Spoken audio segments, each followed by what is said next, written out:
प्रणाम,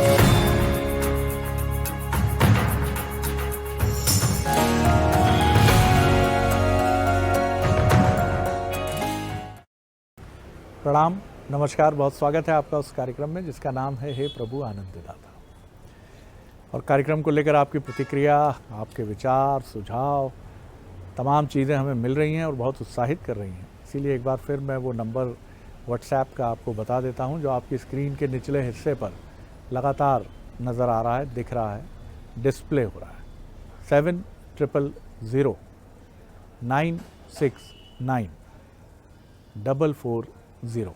मैं एक बार फिर दोहरा रहा हूँ, 7000-969-440। तो आपके मन में भी अगर कोई विचार, सुझाव, कोई प्रश्न, कोई जिज्ञासा है तो आप बेहिचक वो हमसे पूछ सकते हैं। आपके सुझावों का, आपके सवालों का हमें इंतज़ार होगा। और आज जिस विषय को लेकर हम आगे बढ़ रहे हैं वो एक विचार तत्व से जुड़ा विषय है। एक चीज़ हम हमेशा सुनते आते हैं, जिसके पक्ष में भी और जिसके विपक्ष में भी लोग निरंतर दलीलें देते हैं। जो उसके पक्ष में हैं वो कहते हैं कि सत्य प्रताड़ित हो सकता है, परास्त नहीं हो सकता। और जो इसके विपक्ष में हैं वो कहते हैं भैया ये कभी हुआ होता होगा। हम ये नहीं कहते कि सत्य परास्त होता है, लेकिन अब सत्य की कोई वैल्यू नहीं है। अभी हम कुछ समय पहले जबलपुर में थे, वहाँ दो बड़े नेता कांग्रेस और बीजेपी के हमारे साथ थे। प्रहलाद पटेल जी जो केंद्रीय मंत्री हैं और कांग्रेस के सीनियर लीडर और राज्यसभा सदस्य विवेक तनखा जी। प्रहलाद पटेल जी के आध्यात्मिक गुरु रहे हैं परम पूज्य बाबा श्री, और उनका वो कोटेशन उस प्रोग्राम में भी प्रहलाद पटेल जी ने दोहराया कि मेरे परम पूजनीय गुरु हमेशा कहते थे कि सत्य को प्रमाण की नहीं, प्रणाम की आवश्यकता होती है। बात बड़ी सुंदर लगती है। सत्य के सामने तो नतमस्तक ही हुआ जाता है, लेकिन अब ज़माना ये है कि यह हमेशा से ही रहा है। मुझे तो, मैं पीछे लौट कर देखता हूँ तो सत्य सुनकर कितने लोग हैं जिन्होंने सत्य का स्वागत किया है। शायद कभी प्रभु श्री राम के समय ऐसा होता हो जब सत्य और सत्य निष्ठा, लेकिन वहाँ भी कुछ चीज़ें जिस तरह से हम देखते हैं राम रावण युद्ध, वहाँ तो बहुत सारी अधर्म और अनीति की बातें भी समझ में आती हैं। तो आखिर सत्य प्रताड़ित हो सकता है, परास्त नहीं। सत्य को प्रमाण की नहीं, प्रणाम की आवश्यकता है। और सत्य है क्या? मैं कह रहा हूँ मेरा सत्य सत्य है, आप कह रहे हैं आपका सत्य सत्य है। जगत, वेद, उपनिषद, पुराण कह रहे हैं कि उनका सत्य सत्य है। तो आखिर ये सत्य है क्या? किसका सत्य सत्य है? चलिए, इन प्रश्नों का उत्तर निश्चित तौर पर हमारे विद्वान वक्ता ही दे सकते हैं। तो मानस मर्मज्ञ, भगवत गीता के अध्येता प्रोफेसर डॉक्टर सुरेंद्र बिहारी गोस्वामी के पास चलते हैं। प्रणाम कर रहा हूँ सर। विचार का ये तत्व आपके समक्ष है। शरद जी, आपने आज एक सर्वव्यापक, या यूँ कहे कि आपने आज सूर्योदय का प्रश्न कर लिया है। जी जी। प्रत्येक व्यक्ति के जीवन में सूर्योदय आता है। सूर्योदय जब प्रत्येक व्यक्ति के जीवन में आता है तो उसे जाग जाना चाहिए। जब वो जाग जाता है तो फिर सूर्योदय सार्थक हो जाता है। और जो जाग करके सूर्य के दर्शन कर लेता है वो उस सत्य के परम साक्षी देवता के दर्शन कर लेता है जो शाश्वत हैं, जो पूर्व से उदय होकर के पश्चिम में अस्त होते हैं। सत्य पर अपन ने अनेकों ने एक बार चर्चाएं की है, लेकिन आज आपने कुछ विशेष मानसिकता से चूंकि ये प्रश्न उठाया है, प्रताड़ित होने से लेकर जय पराजय सारे बिंदु इसमें शामिल हैं, तो इस पर हम थोड़ी विशिष्ट चर्चा करें। जी। अष्ट प्रकृति का बना हुआ हमारा शरीर है, जो अष्ट प्रकृति से विरक्त होकर प्राप्त करता है वो सत्य है। तो यहाँ आपको सबसे पहले अष्ट प्रकृति को समझना पड़ेगा कि अष्ट प्रकृति है क्या। पहले तो प्रकृति है, जो परिवेश आप देखते हैं, जिसे स्पर्श कर सकते हैं, छू सकते हैं, देख सकते हैं, ये प्रकृति एक तत्व है।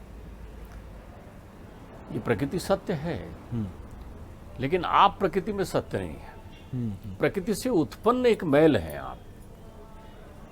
प्रकृति से उत्पन्न एक मैल है। मैल है। अब मैल है मतलब मिट्टी है, मैल है मतलब मिट्टी है। तो मिट्टी होते हुए भी प्रकृति के लिए क्यों महत्वपूर्ण है? एक प्रवचन में संत जी प्रवचन कर रहे थे। अब गुरु जी का प्रवचन चल रहा था और श्रोता बैठे हुए थे। एक श्रोता देर से आए, तो देर से आए तो उन्होंने अपना स्थान सामने तय किया और जेब से रुमाल निकाला और जोर से झड़ाया पहले सामने, तो धूल उड़ गई, एक दूसरे को खांसी आ गई और फिर झड़ा कर रुमाल बैठ गई। अब चूंकि संत जी का ध्यान भी प्रवचन के मध्य उनकी इस कृत्य पर चला गया, लेकिन श्रोता जिज्ञासु था। श्रोता जिज्ञासु था, संत जी को श्रवण करते रहता था। तो संत जी ने वहाँ से कहा, खाक का पुतला है तू, और खाक से लवरेज है, और खाक में मिल जाएगा फिर खाक से परहेज। खाक का पुतला है तो, और खाक से लवरेज है, और खाक में मिल जाएगा और खाक से परहेज है। हाथ जोड़कर कहा, जब तलक इस खाक में उस नूर का आमेज है, जब तलक इस खाक में उस नूर का आमेज है, और तब तलक इस खाक को इस खाक से परहेज है। अर्थात जब तक हमारे पास उचित चैतन्य है, तब तक हम तमाम प्रक्रियाओं में सत्यासत्य को ढूंढने का प्रयत्न करते हैं, उस मृगा की तरह जो कस्तूरी स्वयं लिए हुए चलता है। सत्य तो वो चित्त चैतन्य है जो विद्यमान है। तो एक है पहले नंबर में प्रकृति। प्रकृति के सारे वो तत्व पंच महाभूत जो बने हुए हैं, प्रकृति के पंच महाभूत जो बने हुए हैं। दूसरा, प्रकृति लीला करती है महतत्व की। महतत्व को बोलचाल की भाषा में आप बुद्धि कह सकते हैं। ध्यान रखिए, सत्य इनसे पकड़ में नहीं आता। हम बुद्धि दौड़ाते हैं कि सत्य किधर है। सत्य को पकड़ने के लिए बुद्धि भी दौड़ाने की जरूरत नहीं। सत्य सनातन है, सत्य अनंत है। सत्य कहे जो बिन से नाही, जिसका कभी नाश ना हो वो सत्य होता है। आप बात करते हैं सत्य से, एक नया शब्द बना लिया आपने, सच। सच जो है भौतिक प्रक्रियाओं में उत्पन्न होने वाली जो जितनी भी परिवेशगत परिस्थितियां उत्पन्न होती हैं, उसमें आपने सच और झूठ दो प्रश्न बना दिए हैं। सत्यासत्य से सच और झूठ में आ गया। तो सच तो भौतिकता के लिए कहते हैं, साक्ष्य को सच मानते हैं आप, प्रत्यक्ष को सच मानते हैं आप।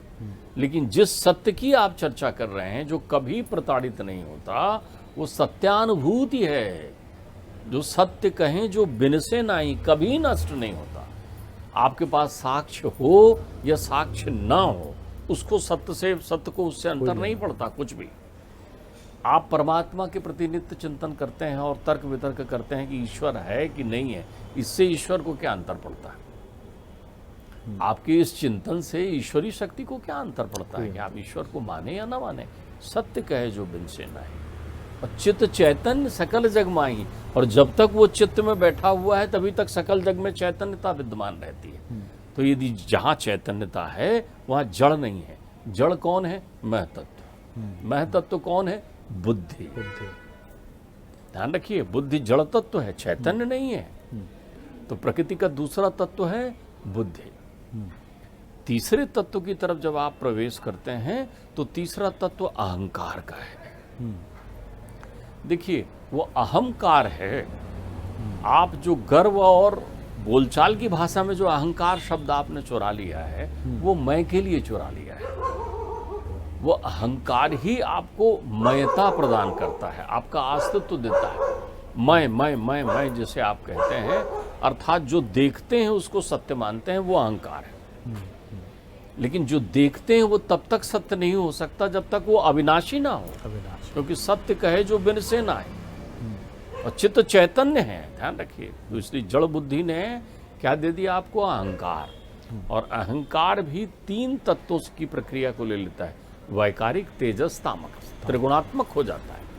वैकारिक परम सत्य, अंतर्मन उत्पन्न कर दिया उससे, आपकी ज्ञान इंद्रियां उत्पन्न कर दिया आपसे, बिल्कुल शुद्ध सतोगुणी सत्य होता है।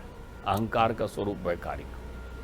तेजस रजोगुण युक्त हो जाता है, आधी भौतिक हो जाती है प्रक्रिया। और तामस की प्रक्रिया, ये सारे पंचभूतों को आप परम सत्य मान लेते हैं जिनसे उनकी उत्पत्ति हुई है। और इनकी तन्मात्राएं 5 तन्मात्राएं, शब्द स्पर्श रूप रस गुण, ये अष्ट प्रकृति है। तो अष्ट प्रकृति जिससे संसार बना है, अष्ट प्रकृति जिससे आपका शरीर बना है, तो शरीर और संसार की प्रक्रियाओं का जब भी आप चिंतन करते हैं तो सत्य का चिंतन ही नहीं करते हैं। क्योंकि अगर ये सत्य होते तो फिर राम नाम सत्य नहीं सुनाई पड़ता आपको। राम नाम सत्य है। हमने एक परिचर्चा में इसका वो किया है कि जब किसी को ले जाते हैं तब राम नाम सत्य है, वहां बात तो सत्य तब प्रकट हुआ है। सत्य अविनाशी, सत्य कहें जो बिन से नाही, और चित्त चैतन्य सकल जग माही, और आनंद जो नित रहे अनंता। सत्य को आप परिभाषित करने के लिए ढूंढिए कि क्या वहां आनंद है। आनंद जय पराजय में नहीं होता, नहीं होता। जय पराजय में सुख दुख है। हाँ, सुख दुख है। आनंद जो है एक सर्वव्यापक शब्द है। आनंद जहां होगा वहां मैं और तेरा, मैं और तू नहीं होगा। ते मैं और तोर तेर ती माया, मैं और मोर तोर ते माया, ते ही बस की नहीं हूं जीव निकाया। ठीक बात। तो आप यदि सत्य की परत उधेड़ना चाहते हैं तो सत्य में परत ही नहीं होती। सत्य उस फल की तरह है, निगम कल्प तरोर गलितम फलम सुख मुखाद अमृत द्रव संयुतम, पीवत भागवतम रसमालय मुहरहो रसको भूभाविका। सुखदेव कह गए कि ऐसा फल है जिसमें न गुठली है, न गूदा है, न छिलका है, केवल रस ही रस है। मुंह में डाला नहीं कि घुल गया, रस ही रस है। इसलिए अमृत भी सत्य नहीं है। ध्यान रखिएगा मेरी बात को, अमृत भी सत्य नहीं है। तो सत्य है क्या? आनंद जो नित रहे अनंता, वाह। और तही कर नाम सच्चिदानंदा। तो सत्य वहां है जहां चित्त की निर्मलता हो, आप चित्त की अनुभूति कर पा रहे हो, और वहां आनंद हो। तो आप आनंद ढूंढिए। आनंद कहाँ मिलेगा? आनंद की एक और भौतिक परिभाषा है।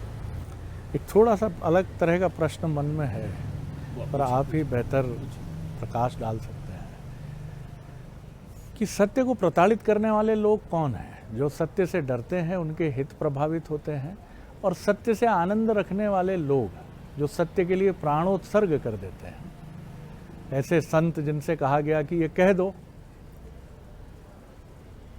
और वो ऐसे प्रहलाद नहीं थे वो कि सर कटने के बाद या अग्नि में डालने के बाद अग्नि ने उनका कुछ नहीं किया। अगर उन पर तलवार उठी तो उनके प्राण गए, लेकिन वो आनंद में डूबे होंगे, जैसा मैंने आपसे समझा। जी, आपने बहुत अच्छी बात कही है। जी, अध्यात्म के चिंतन में एक बड़ी विशेषता होती है। जैसे आप देखिए, आज का कोर्ट चल रहा हो और उसमें एक ने किसी दूसरे को मार दिया हो, इतनी ही बात है कि एक ने दूसरे को मार दिया है, तो वहाँ दोनों पक्ष के वकील चाहे जितनी दलीलें देते रहे, इसने इस कारण से मारा, इसने उस कारण से मारा, न्याय वहाँ टिका होता है कि क्या एक ने मारा है दूसरे को। वो केवल यही प्रमाण लेंगे जिस आधार पर आप गए हैं कि मारा, वो ही उतनी चीज उनको निकालना है। वो मूल स्वरूप पर टिके रहते हैं। प्रताड़ित सत्य कभी नहीं होता।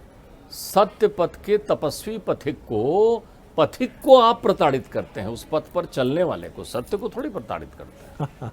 ठीक बात है, ध्यान रखिएगा। सत्य थोड़ी प्रताड़ित होता है, सत्य नहीं होता। सत्य तो आपको प्रताड़ित होने से बचाता है। क्यों? शरीर प्रताड़ित हो रहा होता है। जिस व्यक्ति का आप सिरच्छेदन कर रहे होते हैं, वो मनी मन सोचता है कि परमात्मा ये तुमने अच्छा किया, या आज का दिन सुनिश्चित किया कि अंतर्चित्त में तुम विद्यमान हो। ये नाशवान शरीर को तभी तो ईसा मसीह कहते हैं इन्हें नहीं कुछ करना, हे परमात्मा इनको कुछ नहीं करना, क्योंकि ये जानते नहीं कि ये क्या कर रहे हैं। मैं जान गया हूं तुम्हें। प्रताड़ित सत्य नहीं होता।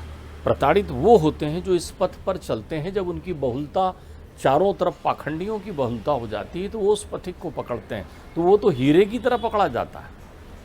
जैसे बहुत सारे कांच के बीच में एक हीरा मिल जाए तो बहुत सारे कांच मिलकर तय कहते हैं कि इस हीरे का नाश कर दिया जाए, तो हीरे का हीरत तो कभी नष्ट नहीं हो सकता। तो वो जो अंतर्चित्त का सत्य है, तभी तो सनातन संस्कृति अनेकों अनेक विडंबनाओं के बाद कैसे खड़ी है चुपचाप मुस्कुराते, कि संपूर्ण विश्व आज भी प्रतीक्षा करते रहता है कि नहीं नहीं भारत क्या बोलेगा, भारत क्या कहेगा, क्योंकि इस भूधरा में सत्यारोपण है, चहुओर है। अच्छा, बहुत बड़ी रात हो गई आपके पास, रात तो उतनी बड़ी होती है ना, लेकिन जब आप वेदना में होते हैं, कष्ट में होते हैं, परेशानियों में होते हैं, तो एक एक पल रात का आपको बड़ा प्रतीत होता है। और जब आप सुख में होते हैं तो प्रकाश जैसी अनुभूति होती रहती, फिर तो पल कब निकलता है महसूस नहीं होता ना। तो सबसे पहली बात तो ध्यान रखिए, सत्यम एव जयते, जो जयता है बिल्कुल ठीक, वो सत्य है, केवल सत्यम एव है, वो ही सत्य है, वो ही चित्त है, वो ही आनंद है। इसलिए तो परमात्मा का नाम सच्चिदानंद है। तो अगर आप सत्य को आत्मसात कर लेते हैं, यानी परमात्मा की अनुभूति प्रत्यक्ष आपने कर ली, फिर आपका कहीं और ध्यान नहीं जाता। संत जो है अपने ध्यान में रहते हैं। प्रहलाद को थोड़ी मालूम कि आप उसको पर्वत से फेंक रहे हो, प्रहलाद ने तो आंखें बंद कर ली, उसे मालूम है मेरे परमात्मा मेरे साथ हैं, राजी हैं हम उसमें जिसमें तेरी रजा है, इसमें भी वाह है, उसमें भी वाह है। तो अब यहाँ सत्य अन्वेषण करने की आवश्यकता नहीं होती। अन्वेषण से सत्य नहीं मिलता, अन्वेषण से पर्दे निकाल सकते हैं आपको केवल आत्मानुभूति का विषय करना है। तो मैं आपसे निवेदन कर रहा था कि इस आनंद को कैसे हम महसूस करें। आपने बहुत सुंदर बात कही। मैं आपके इस वाक्य पर ठिठका जब आपने कहा कि सत्य को प्रमाण की आवश्यकता नहीं होती, क्योंकि हमने देखा है कि कई बार न्यायिक व्यवस्था में जो प्रमाण प्रस्तुत होते हैं वो सत्य हैं क्या, ये प्रश्न टंगा भी रहता है। और कई बार वर्षों बाद सिद्ध होता है कि जो प्रमाण थे वो प्रमाण सत्य प्रतीत हो रहे थे, सत्य नहीं थे। देखिए, इसमें एक बात आप समझिए ना, मैंने कह रहा कि जिन चीज़ों को आप प्रमाण से सिद्ध करना चाह रहे हैं, सत्य सिद्ध करने की विषय वस्तु नहीं। सत्य जो है स्वयं सिद्ध होता है। हाँ हाँ हाँ, सत्य सिद्ध करने की विषय वस्तु नहीं है अच्छी भाई, बात। सत्य स्वयं सिद्ध है। जी, जिसको आप जी। सिद्ध करने का प्रयत्न कर रहे हैं वो स्वयं सिद्ध है, उसको किसी प्रमाण की जरूरत नहीं। सत्य किसी आवरण में भी नहीं रहता। मैंने आपसे एक दिन उपनिषद का एक सुंदर उदाहरण दिया था कि बादल चारों ओर छा गए, तो हमने कहा कि बादलों ने सूर्य को ढक लिया है। सूर्य तो वही है, बादलों ने हमें ढक लिया है। हमें ढक दिया। तो हमारी जो बुद्धि है, बुद्धि नाशात प्रणश्यते, तो हमारी बुद्धि जो है वो अष्ट प्रकृति से विरक्त नहीं हो पाती, कहीं न कहीं है हमारे पास। बड़ी साधना है। आप एक बात समझिए, जिस दिन आपको सत्य के दर्शन हो गए उस दिन परमात्मा के दर्शन हो गए। जिस दिन आपने आनंद की अनुभूति कर ली हमेशा अपने अंतर्चित्त में, आप ध्यान रखिए, सुख की अनुभूति तो प्रत्येक व्यक्ति करता है, तो फिर एक बार अनुभूति कर ले तो बैठ जाए ना, फिर क्या होता है। सत्य वो फल है जिसको एक बार चख लिया तो फिर बार बार चखने की जरूरत नहीं है। आपको बार बार थोड़ी अनुभव करना है। जैसे कहते हैं ना आप कि आज चलो फिल्म देखने चलेंगे, बड़ा मजा आएगा, वहाँ मजा आ रहा है, आपको आनंद नहीं आ रहा है। आनंद की एक बार आपको अनुभूति हो गई तो फिर आपको बार बार आनंद की अनुभूति करने की जरूरत नहीं है, वो तो आपके अंतर्चित्त में हो जाएगा। तो यदि कोई व्यक्ति सत्य जानना चाहता है तो केवल वो जान ले कि वो म्रियमाणस्य है, यही परम सत्य है। कोई बहुत उछलता दिखे, सब चलते हैं भाई, कोई पहले चलता है कोई बाद में चलता है। म्रियमाणस जैसे पुतली लोन की, नमक की पुतली समुद्र के अंदर थाह लेने जा रही है, वैसे ही तुम सत्य को खोजने के लिए कहाँ समुद्र में जा रहे हो। मोको कहाँ ढूंढे रे बंदे, मैं तो तेरे पास हूँ। तो अगर आप सत्य के दर्शन करना चाहते हैं तो केवल ये अनुभूति आप कर लीजिए कि आप म्रियमाणस्य हैं, आपको शरीर त्याग देना होगा, ये संसार आप छोड़कर जाएंगे। ये अनवरत चलने वाली प्रक्रियाओं में जितने भी लोग हैं वो सब छोड़कर चले जाएंगे। तो जैसे ही इसकी अनुभूति हुई, अब आप सत्कर्म करने लग जाएंगे, झंझट खत्म हो जाएगा, झंझट खत्म हो जाएगा। और यही सबसे महत्वपूर्ण बात है। इसलिए जो परम पूज्य बाबा श्री का कथन है उस पर मोहर प्रोफेसर डॉक्टर सुरेंद्र बिहारी गोस्वामी जी के कथन से लगती है कि सत्य को प्रमाण की नहीं प्रणाम की आवश्यकता होती है, क्योंकि वो तो सत्य है और प्रताड़ित कभी सत्य नहीं होता। सत्य के मार्ग पर चलने वाले पथिक होते हैं। अब ये मान लिया जाता है कि ये सत्य के ध्वजवाहक हैं, सत्य की पताका और सत्य का झंडा लेकर चल रहे हैं, तो हमारी दृष्टि कई बार ऐसा देख लेती है कि सत्य प्रताड़ित हो रहा है, सत्य प्रताड़ित नहीं होता। और एक और बहुत महत्वपूर्ण बात जो मैं समझ पाया इस डिस्कोर्स में, कि सत्य का अहंकार भी नहीं होना चाहिए, सत्य को पत्थर की तरह फेंकना भी नहीं चाहिए। जो सत्यान्वेषी हो जाता है या आनंद को, सत्य के आनंद को समझ लेता है, उस सत्य को भी इतनी विनम्रता से रखता है कि व्यक्ति का जीवन बदल जाता है। हम कई बार अपने जीवन में पिता पुत्र से, ऑफिस में वरिष्ठ सहयोगी कनिष्ठ सहयोगी से बड़े सत्य के अहंकार में डूबकर कहता है तुम्हें कुछ नहीं आता, मैं तुम्हें बता रहा हूं, तुम कुछ भी नहीं जानते हो अभी, और जीवन में बहुत तकलीफ उठाओगे इसकी वजह से। फिर बाद में जब उसकी प्रतिक्रिया भयानक आती है पुत्र की तरफ से या कनिष्ठ सहयोगी की तरफ से, तो आप कहते हो लोग सच हजम ही नहीं कर पाते। अब सच को आपने तलवार या भाले की तरह इस्तेमाल किया। जी देखिए, एक बहुत अच्छी बात आपने कही तो मुझे ध्यान आ गया, क्योंकि वो अंतरा अभी अपना पूरा नहीं हुआ था। अब सवाल ये है कि सत्य का पथिक प्रताड़ित हो रहा है, तो आप कहेंगे उससे क्या होता है? वाह, उससे इतना अनंत सत्य की और अभी उत्पत्ति होती है, जैसे जितना दबाव पड़े तो ज्वालामुखी प्रकट होती है। इसलिए ध्यान रखिए, जो लोग इसे प्रताड़ित करने में लगे रहते हैं इस पथ के पथिक को, तो आप अंतर चिंतन में ये शुद्ध रख लीजिए कि जितना ऐसा सत्यवादी व्यक्ति प्रताड़ित होगा, उतना वो अनंत संभावनाओं के साथ शंखनाद करेगा और किरणें बिखेरेगा। जैसे बादल सूर्य को जितना ढक लेंगे, उसके बाद प्रत्येक किरण जो है वो तेजस्वी होकर प्रकट होती है, ध्यान रखिएगा। तो सत्य अगर प्रताड़ित हो रहा है, इसका अर्थ ये है कि कलिकाल में असत्य पराजय की ओर बढ़ रहा है। बहुत सुंदर बात है और ये बिल्कुल सत्य है। तो सत्य के मार्ग पर चलना और उस सत्यानंद को अनुभूत करना, जो सत्य के मार्ग पर चलने से जिस आनंद की प्राप्ति होती है वही सत्यानंद है। और इस सत्यानंद को अनुभूत कर लिया तो परमपिता परमेश्वर को समझ लिया, और जब उन्हें समझ लिया तो फिर उससे बड़ा आनंद या परमानंद जीवन में या इस ब्रह्मांड में है क्या।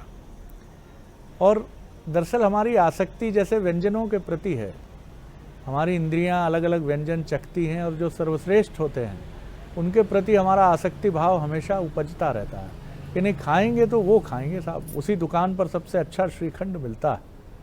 ऐसे ही परमानंद है, जिस दिन वो स्वाद मिल गया आपको, वो आ गया, उसको आपने अनुभूत कर लिया, तो सारे संसार के जितने भी आपकी रचना ने स्वाद चखे हैं वो सब पीछे छूट जाते हैं, क्योंकि उसके बाद कुछ रहता ही नहीं। और जब कुछ शेष ही नहीं है तो फिर वही तो परमानंद है। जी, मैं इसको एक बड़े आपके उदाहरण से मुझे बड़ा अच्छा अनुप्रास दिखाई पड़ा। अभी मैंने अष्ट प्रकृति में कहा था कि ये जो हमारी इंद्रियां हैं ये भी अष्ट प्रकृति का एक भाग होते हैं। इंद्रियां संसार की वो चीजें जो आपकी रसना को अच्छी लगती है, उनकी पहुंच केवल रसना तक है, स्वाद वहीं तक है। रसना के नीचे जाने के बाद वो अपना स्वाद तिरोहित कर देती हैं, वो एक बन जाती हैं, चाहे वो खट्टा हो, मीठा हो, सीठा हो, निर्मल हो। लेकिन सत्य वो स्वाद है जो रसना में नहीं आता, लेकिन भीतर स्वाद दे देता है आपको, अंतर में भीतर लगता है। आप कहेंगे अंदर से महक आ रही है, अंदर से खुशबू आ रही है, आहा अंदर तृप्त हो रहा है, वाह वाह वाह क्या रस लग रहा है, शीतल ही शीतल है, तो समझ लीजिए आपने सत्य का पान कर लिया है। सत्य वो पान है, ऋतम पे बंतम, वो सत्य का पान ही आत्मा करता है। आत्मा को यदि आप चाहते हैं कि वो तुष्ट पुष्ट होकर आपको अपनी अनुभूति दे, तो ऋतम पे बंतम गुहा प्रविष्ट हो। ध्यान रखिए, हृदय में बैठा हुआ वो अंतर्चित्त की आत्मा जिससे तृप्त होता है, वो सत्य आप उसको पिलाइए। तो सत्य पिलाने के लिए आपको करना क्या होगा? सत्कर्म। सत्कर्म क्या होता है? न वहाँ जहाँ जय होता न पराजय होता। तो जहाँ जय और पराजय का भेद है, वहाँ धर्म युद्ध हो सकता है, और धर्म युद्ध होता इसलिए है कि सत्य को प्राप्त किया जा सके। बिल्कुल ठीक है। तो संसार के युद्ध की परिणति चाहे जो हो, बिल्कुल ठीक है, और हर युद्ध की परिणति जो किसी भी स्वरूप के साथ आरंभ हो, वो सत्य तक पहुंचने तक ही होती है उसकी प्रकृति। सत्य का दावा कोई पक्ष नहीं छोड़ता, चाहे वो कौरव हो चाहे पांडव हो। दोनों कहते हैं हम सत्यान्वेषी हैं, हम सत्य के लिए लड़ रहे हैं। जैसे अदालत में पक्ष और विपक्ष दोनों ये कहते हैं कि हम सत्य के मार्ग पर हैं, लेकिन एक युद्ध वहाँ भी होता है दलीलों के ज़रिए, प्रमाणों के ज़रिए, और न्यायाधीश उसका फैसला करते हैं। तो इसी तरह युद्ध में भी सत्य निकल कर सामने आता है, चाहे कितना भी कोई दावा करे कि वो सत्य के साथ खड़ा है। और जीवन में भी ये होता है, कई बार पीढ़ियाँ बीत जाती हैं और तब ये सत्य स्थापित होता है कि जिस हवेली पर कब्जा किया गया वो गलत तरीके से किया गया। ये श्यामलाल जी की नहीं, ये तो रामलाल जी की थी। 3 पीढ़ियाँ बीत गई हैं, रामलाल जी के परिवार के साथ इतना अन्याय है। तो सत्य को आप छिपा नहीं सकते हैं, सत्य सत्य है, और सत्य का ये सत्यानंद भी अद्भुत है। बहुत धन्यवाद करता हूँ गोस्वामी जी। अगले एपिसोड में एक और विषय लेकर फिर उपस्थित होंगे। प्रणाम, नमस्कार।